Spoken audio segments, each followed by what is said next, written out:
Mr. President of the World Jewish Congress, Mr. President of the Governing Board of the Congress, members of the board, Excellencies, ladies and gentlemen, dear friends. We are gathered here today at UNESCO, an organization, as it was just reminded, that was given the mandate by the United Nations on education, science, and culture. Because the Second World War witnessed the use of education, science, and culture to justify the unjustifiable, the international community decided to build an indestructible link between them and values, universal values based on human rights, as enshrined in UNESCO's mandate. Our mission is to preserve that link, to make it impossible to break, so that education, science, and culture serve those fundamental rights. And this mission is all the more crucial today, as we live in a world that is undergoing profound change, disrupted by the technological evolution, with new ethical questions emerging, a world where information and building knowledge are facing new challenges. This is why the fight against amnesia, against intellectual and moral regression, also has to be fought online to counter hate speech and the denial of its history, to build a lively and accessible collective memory. This is the core principle of the website that is being launched today by the World Jewish Congress with the support of UNESCO.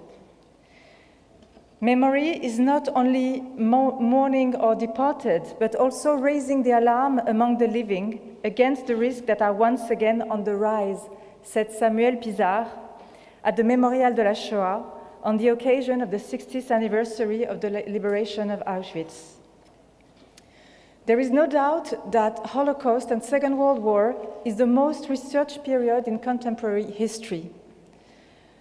Information about this genocide is available, and virtually everyone in the world can access quality information in a language they understand. But still, we observe too often ignorance and denial. Not only have we collectively shown our inability to draw lessons from history, but today hatred has found new heavens online. Social networks, online platforms have become sometimes places where it is easier to express extreme views, where algorithms bring you content only from those who share the same point of view, and sometimes for the worst. In order to fight this regression, social media and internet firms must take action to make sure they don't become platforms of hatred. It is critical to engage with them to ensure they are responsible for what content they authorize and what comes out on top of results when research is posted, as we know that manipulation can be used by extremists to promote their horrifying content.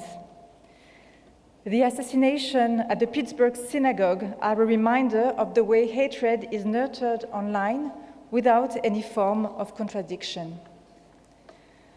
Mesdames et messieurs, à l'UNESCO, plus qu'ailleurs, nous devons armer les consciences contre l'oubli, contre l'ignorance et contre la manipulation. C'est un impératif moral qui engage notre dignité, parce que, il faut le dire et le répéter, le négationnisme, l'antisémitisme ne menacent pas seulement la communauté juive, mais la société tout entière. Et en tant que tels, ils doivent être combattus par tous. C'est un combat qui est mené dans cette maison, et je voudrais m'y arrêter quelques instants si vous me le permettez.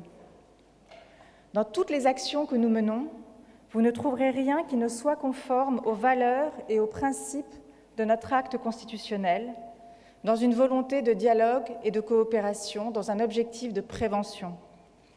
Il peut y avoir dans cette maison, comme dans d'autres organisations internationales, des tensions politiques, des différends, et chacun peut avoir son opinion sur telle ou telle prise de position des États membres.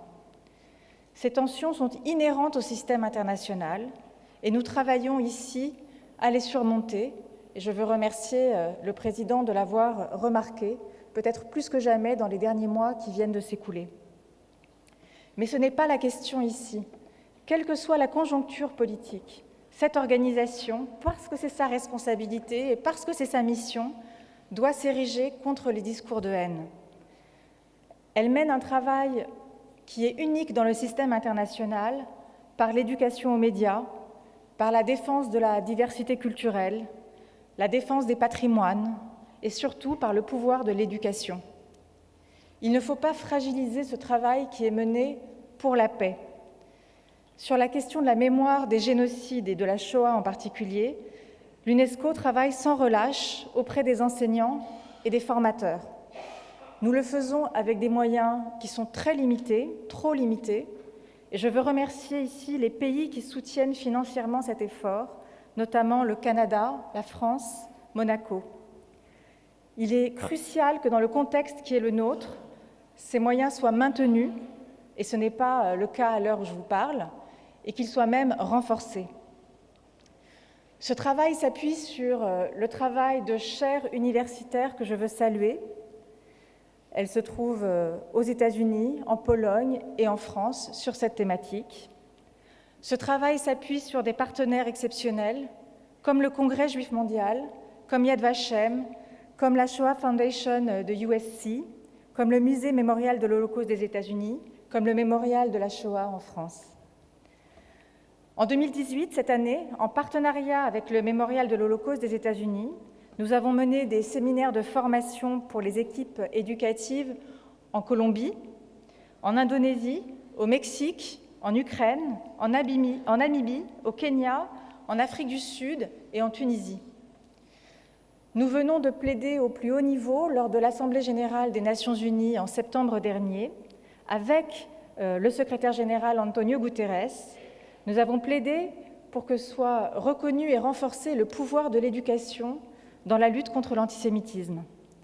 Parce qu'encore une fois, ce n'est pas le travail des seules institutions juives, mais c'est un travail qui engage la communauté tout entière et la communauté internationale tout entière. 11 chefs de gouvernement, de ministres, représentant plusieurs régions du monde, ont pris des engagements aux côtés du secrétaire général et aux côtés de l'UNESCO. Je veux les remercier ici, ainsi que le président Lauder, pour avoir fait de cette rencontre non seulement une première à l'Assemblée générale des Nations unies, mais aussi, je crois, un succès. Les pays qui le souhaitent peuvent aussi s'appuyer sur un guide que nous avons produit avec le soutien de l'OSCE, un guide à destination des communautés éducatives pour mieux identifier et combattre les formes de l'antisémitisme contemporain, y compris lorsqu'il s'exprime par la haine d'Israël ou par le négationnisme, afin de les aider à mieux analyser, réévaluer leurs programmes scolaires et à mieux préparer les enseignants. Mesdames et messieurs, il est indispensable que nous prenions à bras-le-corps la question de la haine sur Internet, la question des fake news, du harcèlement, la question de la propagation de la radicalisation. Je crois que nous avons très largement, au cours des dernières années, sous-estimé les phénomènes sociaux et moraux d'un monde dans lequel la moitié de la planète est connectée. Je voudrais citer un éthicien néerlandais, Jeroen van der Hoeven, pour qui il existe une prospérité du mal en ligne qui se développe dans un brouillard moral. Ces mots sont très forts. Et je crois que c'est à nous qu'il revient de dissiper ce brouillard moral par l'affirmation claire que nous ne renonçons en rien aux principes éthiques et moraux dans l'univers virtuel, un univers qui est l'écosystème quotidien d'une partie de la planète et notamment des jeunes générations. C'est également dans ce sens que nous engageons à l'UNESCO un travail sur l'éthique de l'intelligence artificielle. Et dans ce combat, dans cet effort essentiel, chacun est appelé à ses responsabilités. Les États membres, la société civile, les organisations internationales. Et nul ne doit se soustraire à cet engagement, sous quelque prétexte que ce soit. Nous le savons, nous le vivons, la coopération internationale, ça n'est jamais le chemin de la facilité. Mais ma conviction personnelle est qu'il faut s'y engager davantage, s'engager dans cette coopération plutôt que d'y renoncer. Je crois que c'est une des leçons de l'histoire. et les célébrations récentes de la fin de la Première Guerre mondiale nous l'ont rappelé. Et c'est aussi la seule voie possible pour répondre aux défis qui sont les nôtres, des défis qui sont mondiaux et des défis qui sont aujourd'hui plus importants que jamais face au retour d'un antisémitisme meurtrier partout dans le monde et des extrémismes qui se développent. Je vous remercie et je vous souhaite encore une fois la bienvenue dans cette maison.